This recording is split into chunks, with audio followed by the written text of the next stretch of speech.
Good morning students, कैसे हैं आप सभी लोग। तो स्वागत है आपका इस अप्लाइड मैकेनिक्स की ऑनलाइन क्लासेस में। कल मैंने आपको यहाँ पर छोड़ा था, ये सवाल आपने होमवर्क में दिया था। उम्मीद है आपको सभी को हो गया होगा। और आज फ्रिक्शन के कुछ और अच्छे सवाल मैं लेकर आया हूँ जो आपके लिए बहुत हेल्पफुल होंगे। बहुत ही अच्छे कॉन्सेप्ट आपके क्लियर होंगे और ऐसे एक सवाल है जो आपको कभी भी फंसा सकते हैं। कहीं पर भी आपको कोई कह दे कि ये सवाल करके दिखाओ, तो ऐसे कॉन्सेप्ट मैं कुछ आज लेकर आया हूँ। तो सबसे पहले ये होमवर्क देखेंगे, फिर कुछ सवाल हैं हमारे, 2-3 सवाल जो अच्छे सवाल हैं उनको मैं लेकर आया हूँ। आज हम लोग उसको सॉल्व करेंगे, ठीक है। तो अभी हमारे पास सफिशिएंट टाइम है, तो हम लोग कोई भी ऐसा डाउट ना हो या ऐसा कोई जल्दीबाजी में हमें सिलेबस कंप्लीट नहीं करना है। आराम से समझते हुए और सारे डाउट्स क्लियर करते हुए हमें पूरा सिलेबस क्लियर करना है। तो जब जितना टाइम है उसका पूरा आपको सफिशिएंट यूज में लाइए, ताकि और अपने घर पर अपनी पढ़ाई करते रहें, ठीक है। तो सबसे पहले मैं इस वाले न्यूमेरिकल से शुरुआत कर रहा हूं। ये सवाल था, मैं एक बार और पढ़ देता हूं आपको कि एक सीढ़ी जिसका क्षैतिज के साथ झुकाव 60 डिग्री है, ऊर्ध्वाधर चिकनी दीवार और रुच्च क्षैतिज धरातल पर ठहरी है।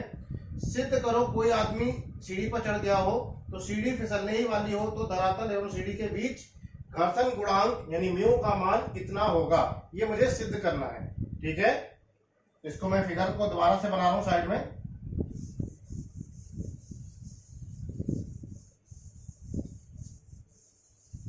आप लोगों के हो जाते हैं तो आप लोग कमेंट्स में जरूर बता दिया करो कि सर मेरा हो गया, तो इससे ये लगता है कि हाँ भाई पढ़ाई सही चल रही है। तब तक आप लोग बताएंगे नहीं तब तक कैसे काम चलेगा।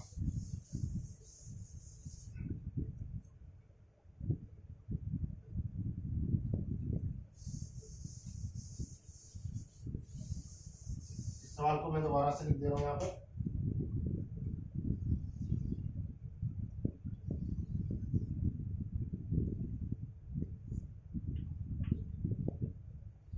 यहाँ पर रहेगा मेरा A B C D E. बहुत ही कॉमन सा फिगर है, मैंने आपको हर बार बताया है कि फ्रिक्शन के जो सीढ़ियों का सवाल है उसमें बहुत ही कॉमन सा फिगर है, हमेशा आपको ऐसा ही बनाना है। यहाँ आएगा आर ए, यहाँ आर बी। क्योंकि म्यू बी का मान 0 है, यहाँ कहा गया चिकनी दीवार। चिकनी दीवार का मतलब क्या है, म्यू बी इक्वल टू 0 है। ये मैं आपको पहले ही बता चुका हूं। यहां लगेगा mu A R A, mu A R A. Clear. ये जो नीचे की तरफ एरो गया है ये है इसका खुद का भाग, ये है L/2, ये है L/2। Clear. Free body diagram बनाएंगे। क्या आ रहा है, आर ए ऊपर की दिशा में आ रहा है, आर ए लगा दिया। यहां म्यू ए आर ए आ रहा है, म्यू ए आर ए आ रहा है।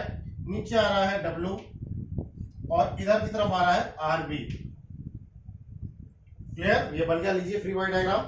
Are B equal to mu A R A, R B equal to mu A R A और आर ए इक्वल टू आ रहा है डब्ल्यू। समीकरण नंबर 1। समीकरण नंबर 2, बिंदु ए के सापेक्ष आघूर्ण लेने पर, बिंदु ए के सापेक्ष आघूर्ण लेने पर, बिंदु ए के सापेक्ष आघूर्ण लेंगे तो क्या आएगा, W इंटू ए। अब तक तो ये समीकरण आपको रट भी किया होगा। W into A equal to R B into B C, R B into B C. W into इस ए को क्या लिखता हूं, L/2 का कॉस थीटा, L/2 का कॉस थीटा का मान दिया गया है 60 डिग्री, तो L/2 का cos 60 equal to R B into R B का मान दिया गया है, ये देखिए म्यू ए आर ए दिया है, म्यू ए आर ए, ये आर बी का मान दिया गया समीकरण नंबर 1 से। और बी सी क्या होगा, L sine theta, L sine theta का मान दिया गया है 60 डिग्री। क्लियर। ये देखिए L से L कैंसिल हो गया, W का मान दिया है आर ए, W की जगह आर ए लिख सकता हूं मैं, R A by 2 cos 60 equal to mu A R A sine 60। Again RA से RA कैंसिल हो गया, ये आ गया cos 60/2 equal to mu A sin 60। Clear? ये देखिए म्यू A का मान आ गया, म्यू A इक्वल टू आ गया cos 60/2 sin 60। ये देखिए म्यू A का मान आ गया cos 60 डिवाइड बाई 2 sin 60। अब अगर मैं इनका मान रख दूं, cos 60 का मान होता है 1/2 इंटू 2 और sin 60 का मान होता है √3/2, √3/2। ये देखिए ये 2 से 2 कैंसिल हो गया, म्यू A बराबर आ गया 1/2√3, 1/2√3। और मुझे म्यू A के बराबर क्या प्रूव करना था, सिद्ध क्या करना था, 1/6√3, 1/6√3 ये मुझे सिद्ध करना था, प्रूव करना था। और ये आ रहा है मेरा 2√3। क्या करेंगे इसमें, √3 का अगर मैं ऊपर नीचे गुणा कर दूं, √3 का ऊपर गुणा किया और √3 का नीचे गुणा किया, इतना सभी का आ गया होगा। आगे हो सकता है आपको दिक्कत आई हो, तो ये देखिए √3 बराबर आ गया है यहाँ पर √3 और 3 इंटू 2 इक्वल टू आ गया 6। √3 इंटू √3 3 हो गया, 3 इंटू 2 हो गया 6। देखिए क्या यही आ गया 1/6√3।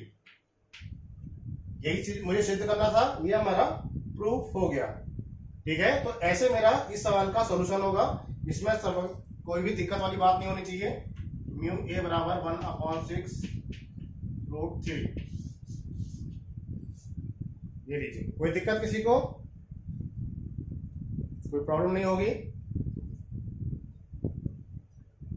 एक और अच्छा सवाल है, बहुत ही प्यारा सा सवाल, एक और है आपके लिए। ये हो गया सभी का, अब करते रहो उसको।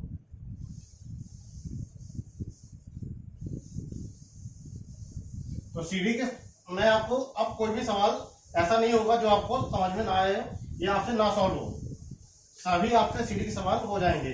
तो सीढ़ी लगभग हमारा सारे न्यूमेरिकल मैंने करा दिए, जितने भी अच्छे न्यूमेरिकल थे वो मैंने करा दिए हैं। लेकिन एक न्यूमेरिकल, इसको जरा ध्यान से देखिए कैसा है। फिगर दिया हुआ है किताब में,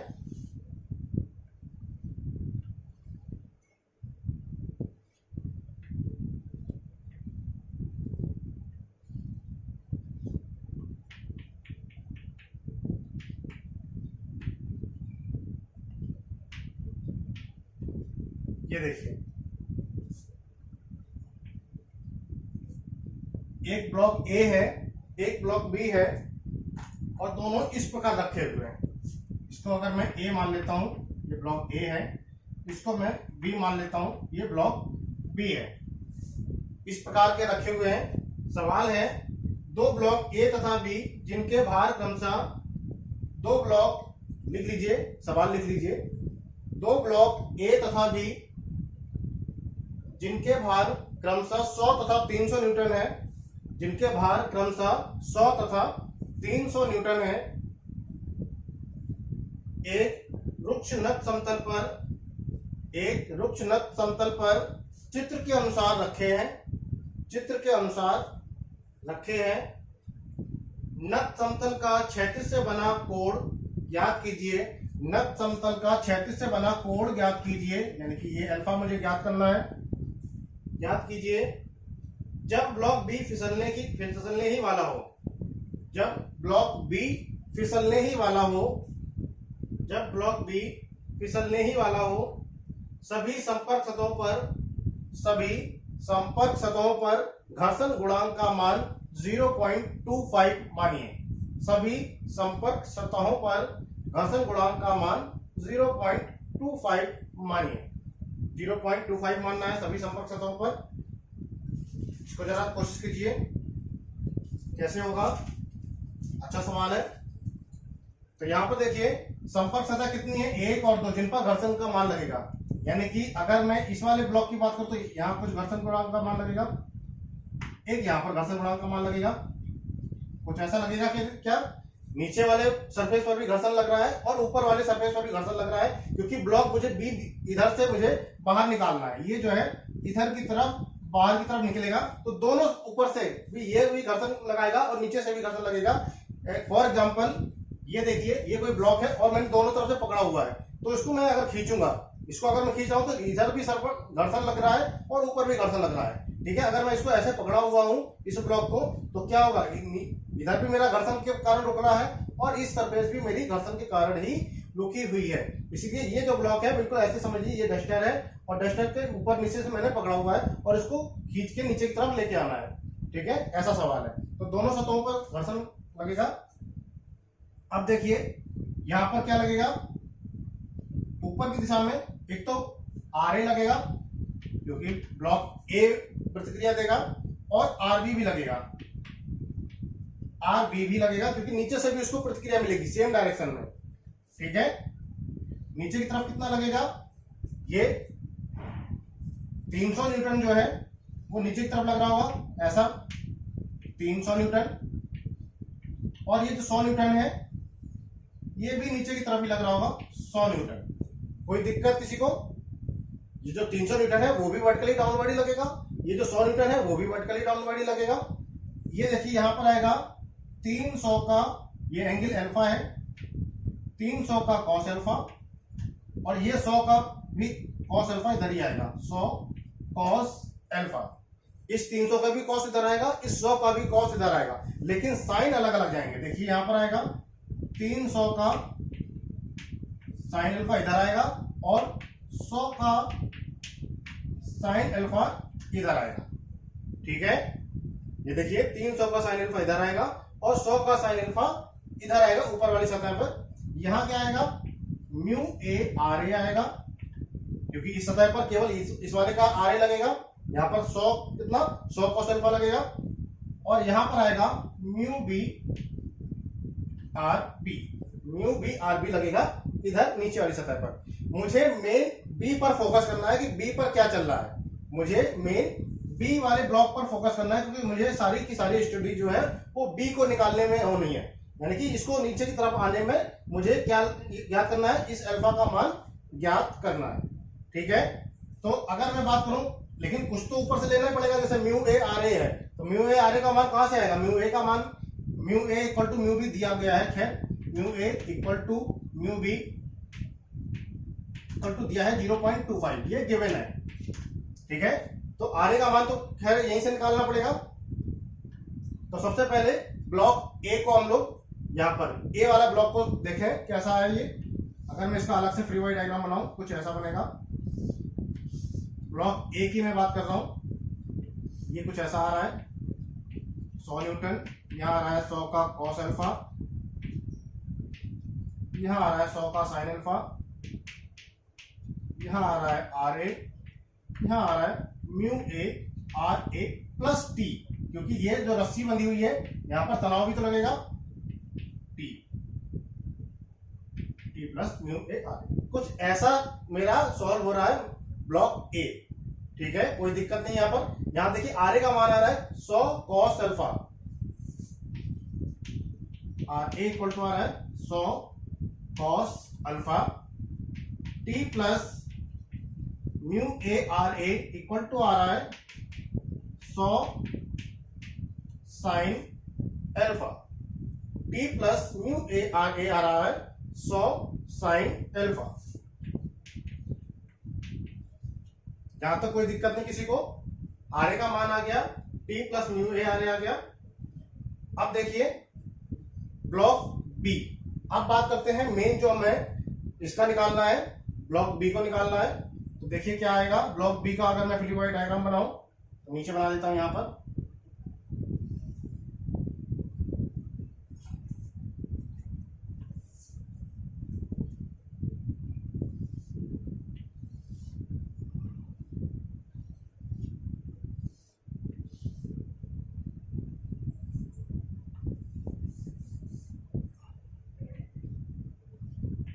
यहां पर क्या आएगा, क्योंकि इस वाली सतह पर देखा जाए तो दोनों का ही प्रतिक्रिया लग रहा है, यानी कि आर ए भी लग रहा है और आर बी भी लग रहा है। ठीक है, सेम यहां पर mu A R A plus mu B R B, दोनों ही लग रहे हैं। यहां पर क्या लग रहा है, ये दोनों ही लग रहे हैं, कितना 400 cos अल्फा, ये दोनों ही लग रहे हैं 400 cos अल्फा, लेकिन इधर की तरफ लग रहा है केवल 300 का साइन अल्फा। देखिए ये है 400 cos अल्फा, ऐसा नहीं होगा यहाँ 400 cos अल्फा यहाँ भी 400 साइन अल्फा ना, यहीं पर गलत हो जाएगा। यहाँ लगेगा 400 cos अल्फा और यहाँ पर लगेगा 300 साइन अल्फा, क्योंकि 100 साइन अल्फा तो ऊपर वाले ब्लॉक में लग रहा है, लेकिन इस वाले सरफेस पर इन दोनों का वजन लग रहा है, इसका ही वजन लग रहा है और इसका ही वजन लग रहा है, यानी कि यहाँ तो लग रहा है पूरा 400। क्लियर, 300 यहां से मिला, 100 यहां से मिला, कोई दिक्कत किसी को? तो यहां देखिए R A plus R B equal to आ रहा है, R A plus R B equal to 400 cos alpha, R A plus R B. R A केवल इस पर लग रहा था, ध्यान देना जरा, यहां पर R A plus R B नहीं लगेगा, यहां केवल आर बी लगेगा, क्योंकि अभी मैं केवल ब्लॉक बी की बात कर रहा हूं, केवल और केवल ब्लॉक बी की बात कर रहा हूं। आर ए जो लगेगा, जरा ध्यान से देखना, आर ए जो लगेगा वो इस वाली सतह पर लगेगा, आर ए जो है केवल इस वाली सतह पर लगेगा, यहां पे तो केवल आर बी लगेगा, और यहां पर मैंने इसलिए प्लस लिख दिया दोनों में, क्योंकि यहां पर तो आर ए भी लग रहा है और आर बी भी लग रहा है, इसीलिए।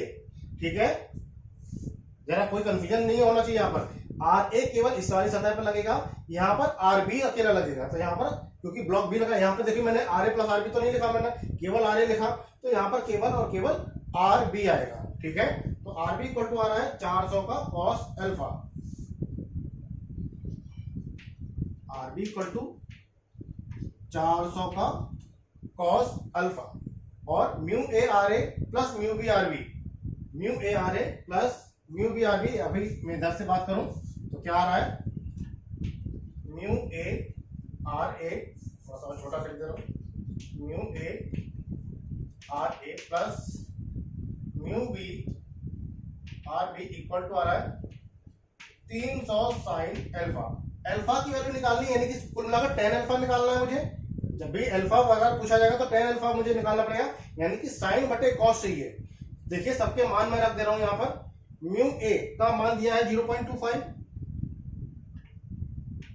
ये तो गिवन है म्यू ए, यानी सभी संपर्क सतहों पर घर्षण गुणांक का मान 0.25 है, म्यू ए का मान रख दिया इनटू आर ए का मान क्या आएगा, आर ए का मान दिया है 100 cos अल्फा, ये देखिए आर ए का मान दिया है 100 cos अल्फा, यहां लिख दिया 100 cos alpha, plus mu B का मान 0.25 दिया है,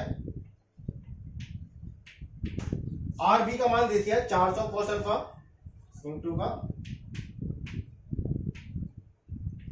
400 cos alpha equal to 300 sine alpha, equal to आ रहा है 300 साइन अल्फा, इक्वल टू नीचे लिख दे रहा हूं, इक्वल टू 300 का sine alpha.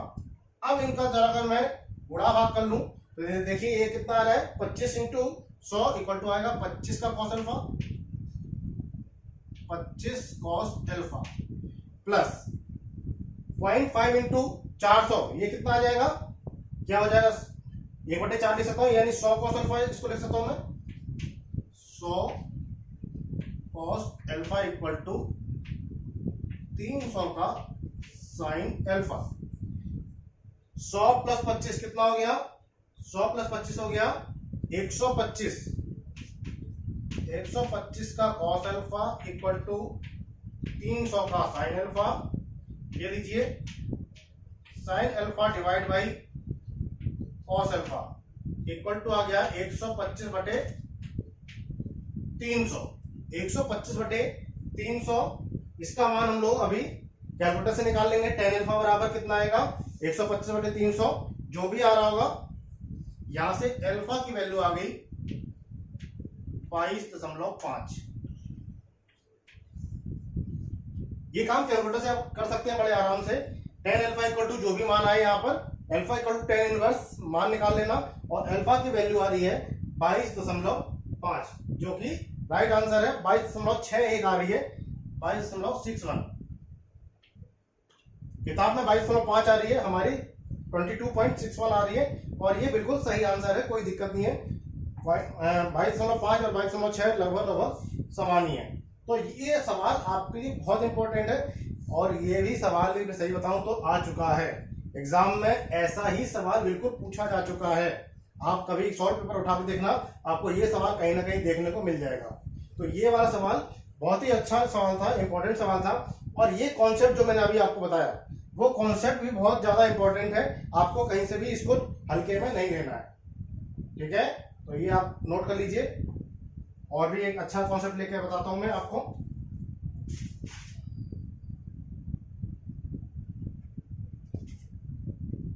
Next question note कीजिए।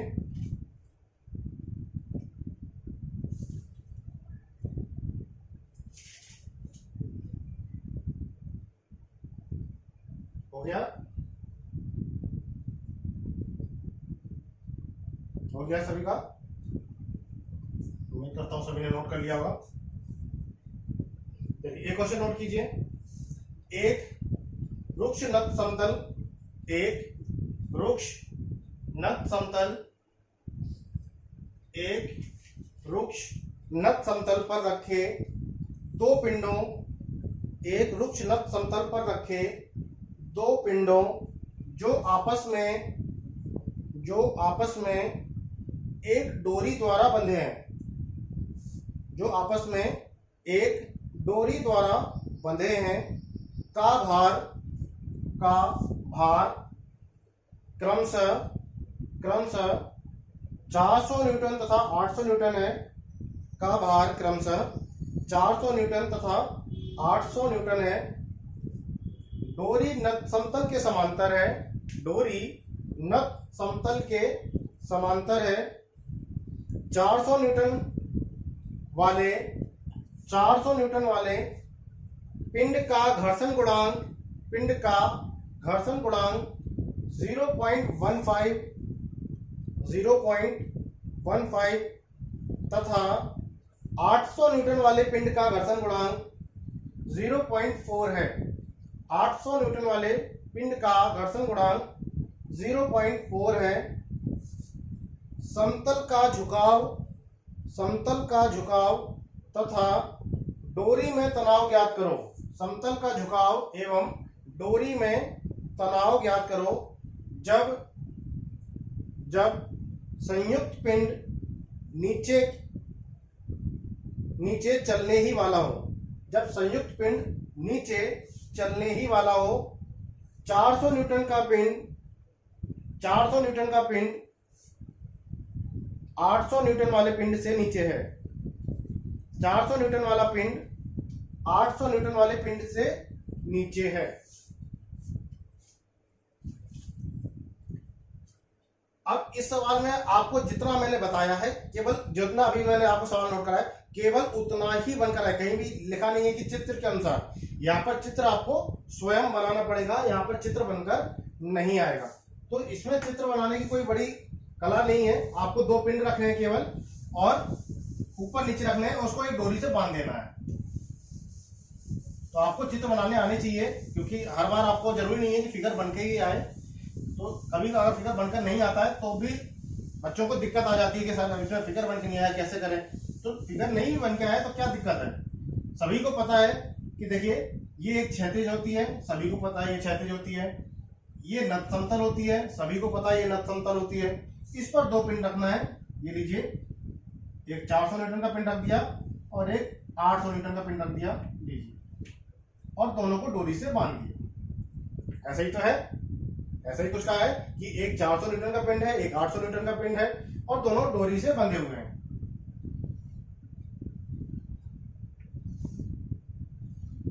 ये है हमारा 400 न्यूटन, ये है हमारा 800 न्यूटन। एंगल अल्फा है, ठीक है। ये तो ये भी अल्फा हो जाएगा, ये भी अल्फा हो जाएगा, कोई दिक्कत नहीं यहाँ पर। और क्या दिया है, हाँ घर्षण गुणांक का मान दिया है, इसका मान दिया है 0.15। अगर मैं पिंड ए मान लूं, इसको मैं पिंड बी मान लूं, तो म्यू ए का मान दिया है 0.15 और म्यू बी का मान दिया कितना है 0.4। ये दोनों अलग अलग दिए गए हैं। डोरी में तनाव लगेगा T, ये देखिए डोरी में मैंने तनाव लगा दिया। तो सबसे पहले ऐसे सवाल जब भी आए तो सबसे पहले ऊपर वाला सॉल्व करो, इसको सॉल्व, क्योंकि ये पहले सॉल्व होगा नहीं, ठीक है। इसके लिए मुझे टी की आवश्यकता पड़ेगी और टी मुझे पता है नहीं, तो सबसे पहले ऊपर वाला सॉल्व करो। इसको यहां से आप टी का मान निकाल लीजिए, इस टी का मान यहाँ पे रखेंगे तब जाके कुछ मान निकलेगा यहाँ पर, ठीक है। कोशिश करते हैं। अगर मैंने ये बी माना है तो यहाँ पर लिखूंगा मैं आर बी, यहाँ पर आएगा 800 का कॉस अल्फा, 800 का कॉस अल्फा, यहां आएगा 800 का साइन अल्फा।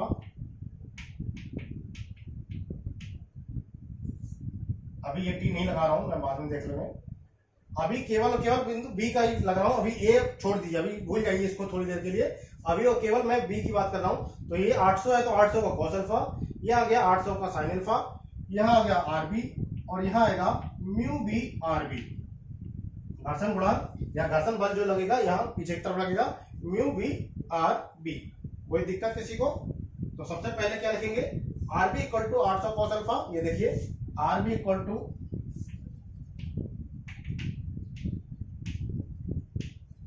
800 का कॉस अल्फा और mu B R B equal to आएगा, mu B R B equal to T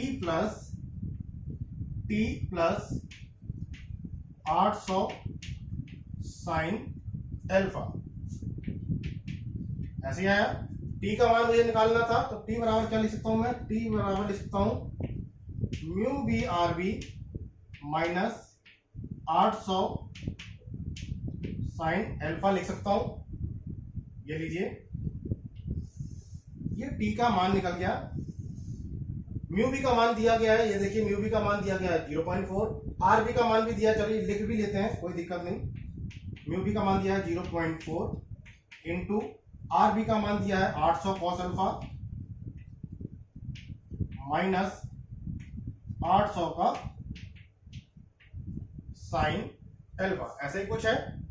तो अब देखिए 800 इंटू 0.4, 800 इंटू 0.4 कितना हो जाएगा 320, इक्वल टू आ गया 320 cos alpha minus 800 sine alpha. ले लीजिए, जितना ज्यादा सॉल्व हो सकता था मैंने उतना ज्यादा सॉल्व कर लिया। यहाँ पर टी की ये मान आ गई।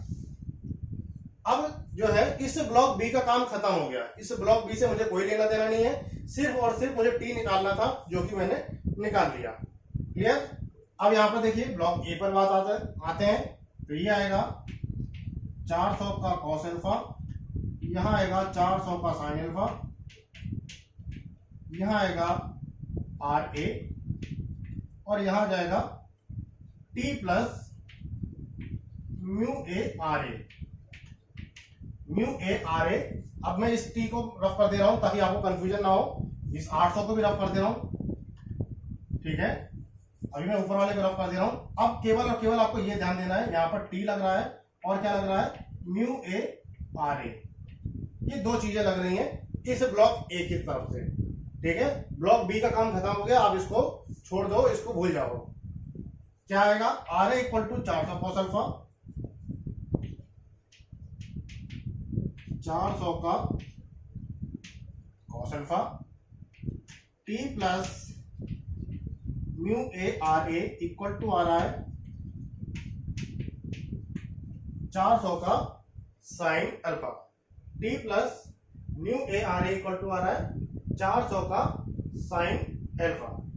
सबका मान रख देते हैं।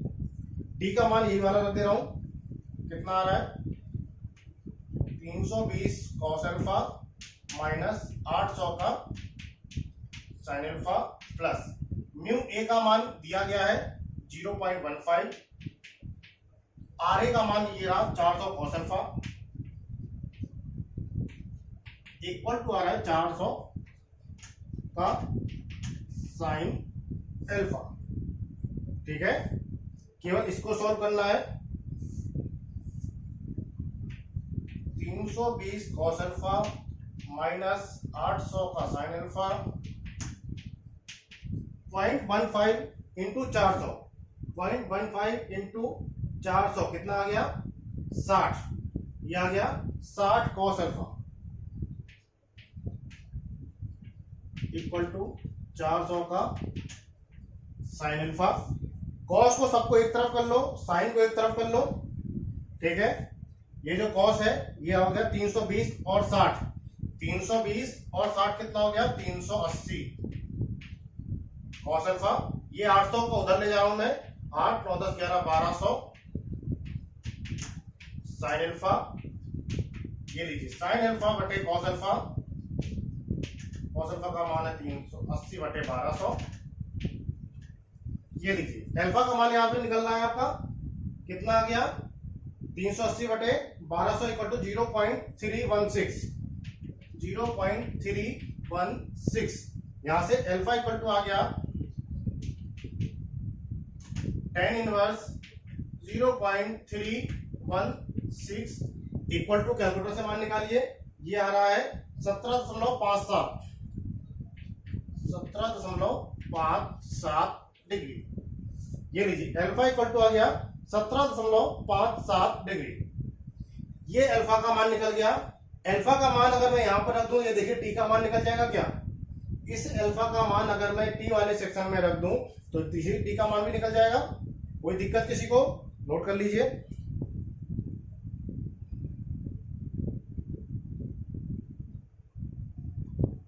अल्फा का मान आ गया 17.57। देखिए इसमें रख रहा हूं मैं टी में,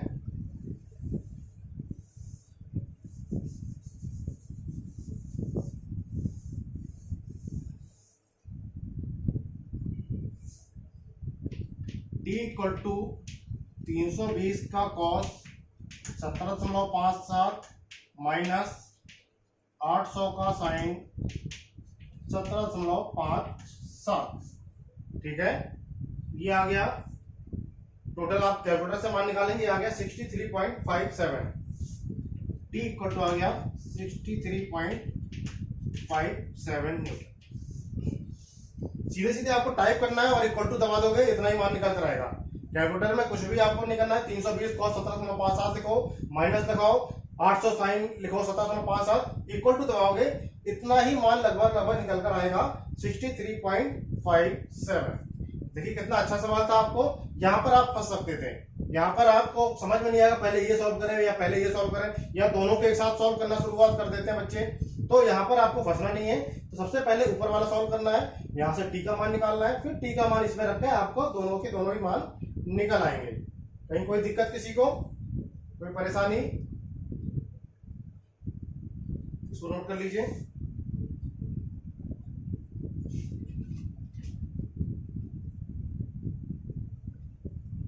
नेक्स्ट क्वेश्चन नोट कीजिए।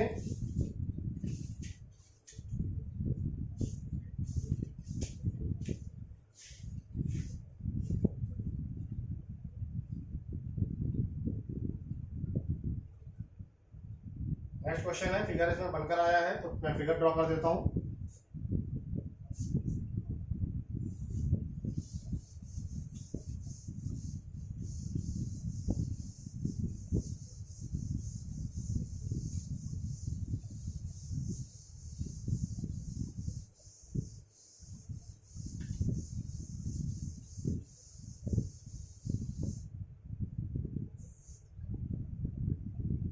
फिगर बनकर आया है तो मैं फिगर ड्रॉ कर रहा हूं।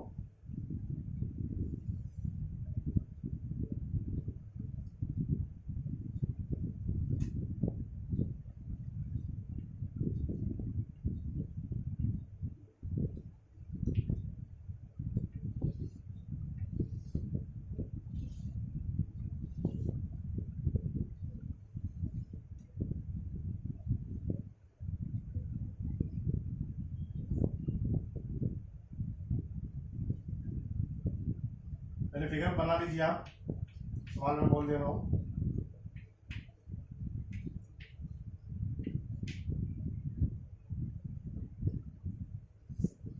फिगर ड्रॉ कर लीजिए। ब्लॉक ए है, ब्लॉक बी है, 300 न्यूटन है,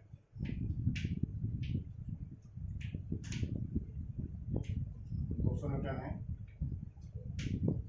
पी लग रहा है। क्वेश्चन है चित्र में ब्लॉक ए तथा बी चित्र में ब्लॉक ए तथा बी एक छड़ द्वारा जुड़े हैं। ब्लॉक ए तथा बी एक छड़ द्वारा जुड़े हैं। ये एक छड़ है, कोई रस्सी नहीं है, तो ये मुड़ेगी नहीं। एक छड़ द्वारा, ठोस रॉड द्वारा ये जुड़े हैं तथा क्षैतिज समतलों पर रखे हैं, तथा क्षैतिज समतलों पर रखे हैं। कोई दिक्कत नहीं। उन्हें चला भर देने के लिए लगाए गए P का न्यूनतम मान तथा दिशा ज्ञात करो। न्यूनतम मान तथा दिशा ज्ञात करो। दोनों ब्लॉक के लिए घर्षण कोण 30 डिग्री है। दोनों ब्लॉक के लिए घर्षण कोण 30 डिग्री है। घर्षण कोण क्या होता है? लैम्डा इक्वल टू दिया है 30 डिग्री। लैम्डा इक्वल टू दिया है 30 डिग्री, यानी कि घर्षण गुणांक क्या हो जाता है? म्यू इक्वल टू 10 लैम्डा होता है। क्या ऐसे ही होता है? म्यू इक्वल टू होता है 10 लैम्डा, यानी कि 10 30 का मान दिया है। Mu equal to 10 30, mu equal to दिया गया है 10 30। ये गिवन है, सवाल में गिवन है। तो चलिए देखिए क्या होता है इसका।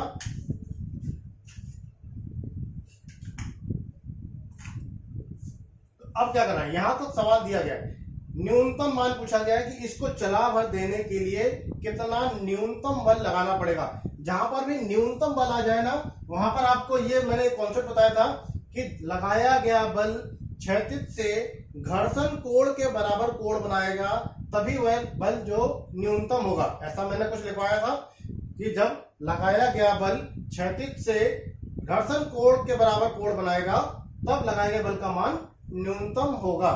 ठीक है, ये चीज मैं कॉन्सेप्ट पहले से प्रूव करा चुका हूं। यानी कि और घर्षण कोण मुझे दिया गया है 30 डिग्री, तो 30 डिग्री दिया है, तो ये सीधे सीधे मेरा 30 डिग्री हो गया, ये भी 30 डिग्री हो गया और ये भी 30 डिग्री हो गया। एक बात तो ये क्लियर, अगर सभी को पता है, ये कॉन्सेप्ट पता है, तभी आप ये अल्फा इक्वल टू 30 डिग्री लगा सकते हैं। अगर जिसको नहीं पता होगा वो इसको निकालने में बैठ जाएगा कि अब ये 30 डिग्री कैसे निकाला जाए, साइन कॉस बटे कॉस करता रहेगा, वो उसके लिए बहुत टाइम बर्बाद हो जाएगा। ठीक है, अभी आपको पता था कि घर्षण कोण के बराबर कोण लगा दोगे तो न्यूनतम मान होगा, और यहाँ सीधे सीधे अल्फा का मान 30 डिग्री इसमें गिवन है। लैम्डा का मान दिया है, लेकिन यही अल्फा का मान होगा क्योंकि न्यूनतम पूछा गया है। क्लियर? चलिए अब इधर की तरफ खींचना है, तो इस पर तनाव लगेगा नहीं लगेगा? भाई ये भी तो इधर की तरफ खींचेगा, तो तनाव इधर भी लगेगा और तनाव लगेगा इधर भी। ऐसा कुछ लगेगा, तनाव T लगेगा। एक ही लिख लेता हूं मैं, तनाव लगेगा T। अब मैंने क्या कहा था सबसे पहले, पीछे का ये जो इफेक्ट डालेगा इसको सॉल्व करो, यहां से T का मान निकालो, फिर T का मान इसमें रख के हम लोग इसको कॉन्सेप्ट को पूरे को सॉल्व कर सकते हैं। इस T का मान तभी आएगा जब इस T का मान निकल आएगा। ठीक है, तो देखिए इस T का मान कहां से निकलेगा? यहां से निकलेगा। क्लियर? बिल्कुल पुराना वाला ही सवाल है, बस वो इंक्लाइन पे था और ये मेरा समतल पे रखा हुआ है। बिल्कुल सेम टू सेम सवाल है।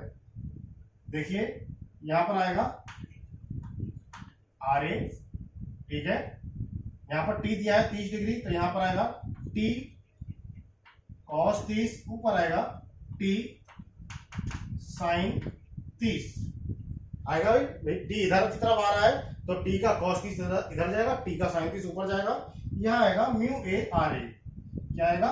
म्यू A RA, यहां आएगा म्यू A RA। बन गया भाई, और कुछ बच रहा है? कुछ नहीं बच रहा। T sin 30 plus RA, T sin 30 plus RA equal to आ रहा है 200, और T cos 30 इक्वल टू आ रहा है mu A RA, mu A RA। ठीक है, क्या मान निकालना था मुझे? T का मान निकालना है, T plus RA, T sin 30 plus RA equal to आ रहा है 200, और RA इक्वल टू आ रहा है, RA का मान यहां से निकल आएगा, RA का मान यहां से 200 माइनस RA का मान, खैर समीकरण नंबर 2 में रखने पर, RA का मान समीकरण नंबर 2 में रखने पर T cos 30 equal to mu A का मान दिया गया है कहीं, म्यू ए। दोनों सतहों के लिए भाई घर्षण गुणांक का मान सेम है, दोनों सतहों के लिए घर्षण गुणांक का मान है, और म्यू ए बराबर mu B equal to mu ही है, दोनों के लिए म्यू का मान सेम दिया है। तो म्यू ए बराबर क्या है, म्यू ए बराबर 1030 लिख सकता हूं मैं, 1030। आर ए का मान क्या लिख सकता हूं, 200 माइनस लिख सकता हूं क्या, 200 माइनस टी साइन 30। ये देखिए आर ए का मान क्या लिख सकता हूं मैं, 200 minus T sine 30। T cos 30 equal to 200 tan 30 minus T sine 30 into tan 30। ये tan का अंदर गुणा किया 200 में, और tan का ही अंदर गुणा कर दिया tan 30 का ही टी साइन 30 में। ठीक है, इनका मान कैलकुलेटर से निकाल लीजिए। T cos 30 0.866 equal to 200 tan 30। 200 tan 30 का मान कितना आ रहा है, ये आ रहा है 115.47। ये आ रहा है कैलकुलेटर से 115.47। टी साइन 30 और टी tan 30 इसका मान आ रहा है 0.288 टी। कहीं कोई दिक्कत, सब कुछ काम कैलकुलेटर से चल रहा है, मैं कुछ रट के नहीं आया हूं, सब कुछ काम कैलकुलेटर से चल रहा है। यहां से देखिए टी का मान निकलेगा क्या, 0.866, ये इधर लेके आए प्लस का हो गया 0.288 टी इक्वल टू आ रहा है 115.47, और इसका मान आ गया 1.154 टी इक्वल टू 115.47। टी का मान आ गया डिवाइड बाई 1.154, इसका मान आ गया 100 दशमलव कुछ आ रहा है, 100.0 आ रहा है, सीधे सीधे 100 न्यूटन लिख देता हूं। ठीक है, यह आ गया 100 न्यूटन।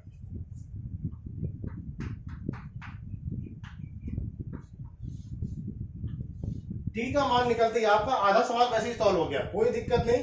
अब ये देखिए, ये मान के चलिए ये ए का काम खत्म हो गया, इसका मान केवल इतना ही था कि मुझे टी का मान देना था, तो इसने टी का मान दे दिया।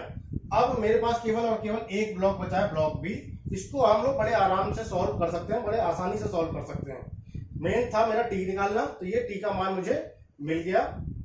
तो इसको नोट कर लीजिए, नोट कीजिए इसको, कहीं कोई दिक्कत हो बता देना।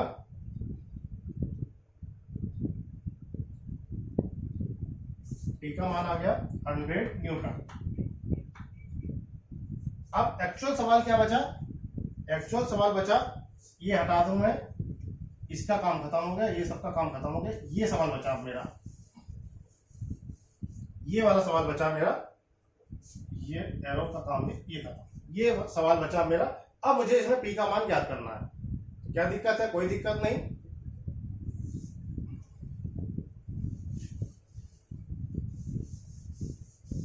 तो एक सिंगल ब्लॉक है, इसमें आपको पी का मान ज्ञात करना है। फ्री बॉडी डायग्राम आपको बनाना आता ही है। यहां पर आएगा P cos 30, ऊपर आएगा P sin 30 plus RB, B block माना है तो RB हो जाएगा। यहां पर आएगा T तो मान दिया है, तो 100 का cos 30 आएगा, 100 cos 30, नीचे आएगा 100 sin 30, ऊपर आ गया 100 का cos 30, नीचे आ गया 100 sin 30। देखिए क्या बन रहा है, RB plus P sin 30 equal to 300 plus 100 sin 30 को सीधे सीधे 50 लिख सकता हूं क्या, 100 sin 30, sin 30 का मान होता है 1/2, यानी कि 100 गुणित 1/2 इक्वल टू 50 ही तो हुआ, ये 50 न्यूटन, यानी कि सीधे सीधे 350 लिख दूं। चलिए 50 लिख दे रहा हूं। RB प्लस sin 30 को मैं 0.5 लिख सकता हूं, 1/2, P इक्वल टू 350 ये लीजिए आर बी का मान आ गया 350 माइनस 0.5 पी। ये बना समीकरण नंबर 1। समीकरण नंबर 2 है P cos 30 equal to 100 cos 30 plus यहां पर म्यू का मान भी जुड़ेगा, क्या म्यू बी आर बी। यहां पर भी भाई 100 का म्यू बी तो जुड़ेगा, यहां पर घर्षण गुणांक क्या आएगा, mu B R B, mu B R B. Clear. cos 30 का मान 0.866 इक्वल टू 100, cos 30 का मान 0.866 प्लस म्यू बी का मान क्या है, म्यू बी का मान दिया है 35, आर बी का मान ये निकाला मैंने 350 माइनस 0.5 पी, 350 माइनस 0.5 पी। ठीक है, पूरा कर लेते हैं इसको। 0.866 पी इक्वल टू आ जाएगा ये 86.6 प्लस 10 sin 30 का मान का गुणा किया 350 में, 10 sin 30 का गुणा किया 350 में, ये आ गया 201.95, 201.95 लिख देते हैं, माइनस 10 30 का 0.5 पी में गुणा किया तो ये आ गया 10 30 का गुणा किया 0.5 पी में 0.288 पी। इस पी को मैं इधर ले आ रहा हूं, क्या आ जाएगा, प्लस में हो जाएगा, तो 0.866 प्लस 0.288 पी इक्वल टू यहां पर आ गया 201 प्लस 86 कितना हो जाएगा, 288.55। ये आ गया 288.55। अब इन दोनों को जोड़ दीजिए कैलकुलेटर से, ये आ गया 1.154 पी इक्वल टू 288.55। ये लीजिए पी का मान आ गया 288.55 डिवाइड बाई 1.154 इक्वल टू आ गया 250 न्यूटन। ये लीजिए पी इक्वल टू आ गया 250 न्यूटन। ये मुझसे पूछा गया था कि कितना मिनिमम पी लगाना पड़ेगा, तो 250 न्यूटन का मिनिमम पी लगाना पड़ेगा।